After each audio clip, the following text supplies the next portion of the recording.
سادتي رائع، نلت مميزة مجريات اللقاء. نأمل بأن تكون هذه المواجهة في مستوى التوقعات الكبيرة. ألمانيا يواجه فريق برشلونة، نتمنى بأن تكون مباراة مثيرة قوية غير عادية.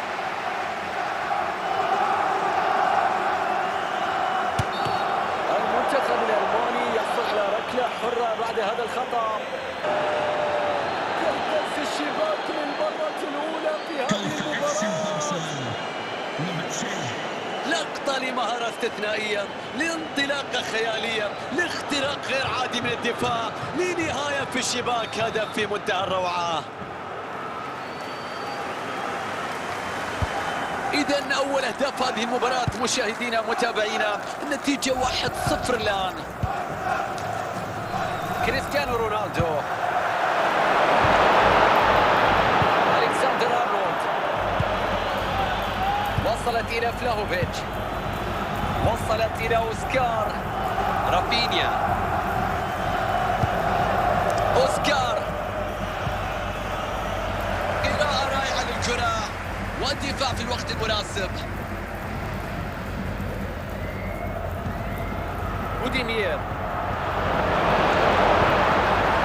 تحول في الاستحواذ في هذه اللحظات. تصويبة غير دقيقة، الكرة تخطئ الشباك.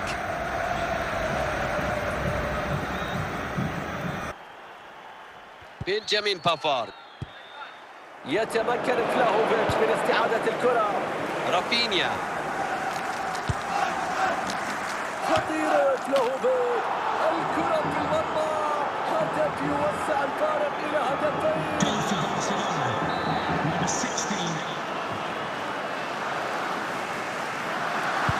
إذا عودة للمباراة مشاهدينا الكرام، والنتيجة الآن 2 مقابل لا شيء. دقيقتين إذا هي كل ما يحتسبها حكم الحكم من الضايع.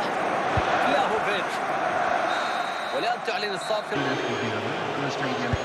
نعود مع الشوط الثاني من هذه المباراة، والنتيجة هنا تشير لتقدم كبير لمصلحة برشلونة. رافينيا، رافينيا عند الكرة،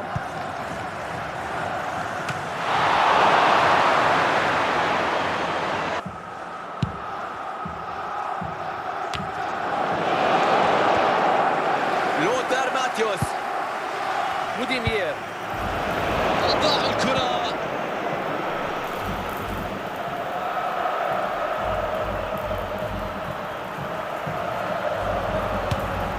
يا الله، فعلها مرة أخرى، سجل لثاني مرة اليوم، يقدم مباراة كبيرة ويحلم بالهاتريك الآن.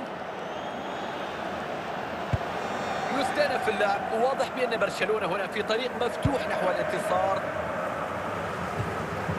رونالدينيو، رونالدينيو، كرة مع ألمانيا حاليا. المباراة تدخل في آخر ثلث ساعة. رونالدينيو، رافينيا، الخطورة تتواصل في هذه الأثناء. خطأ بتدخل شرعي، يستعيد اللقطة في المناطق الخلفية.